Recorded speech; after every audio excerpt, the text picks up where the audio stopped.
চলো তোমাদের সঙ্গে শেয়ার করছি ডিমের একটা অন্যরকম রেসিপি। ডিমটাকে খুব ভালো করে ফাটিয়ে নিয়েছি, নিয়ে জলের ওপর ভাপাতে দিয়ে দিয়েছিলাম শুধুমাত্র লঙ্কা আর ধনেপাতা একটু নুন দিয়ে। তারপর গ্রেভি তৈরি করার জন্য এখানে সমস্ত উপকরণ দেওয়া হয়েছে, শুধুমাত্র বেবি কর্নটা দেওয়া হবে না। জলটাকে ফেলে দিয়ে এবার ঠান্ডা করার জন্য ঝুড়িতে রেখে দিয়েছি।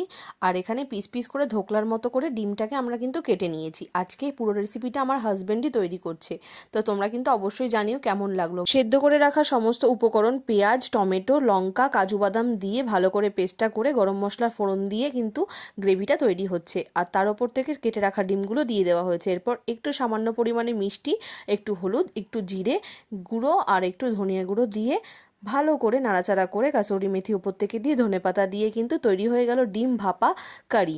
আর দেখতে দেখো অসাধারণ লাগছে। সবাইকে খাবারটা সার্ভ করে দিয়ে দেওয়ার পর হাজব্যান্ড আর আমার জন্য নিয়ে আসলাম। তোমাদের এই রেসিপিটা কেমন লাগলো অবশ্যই জানিও। ভালো লাগলে লাইক, কমেন্ট আর সাবস্ক্রাইব করতে ভুলো না চ্যানেলটা।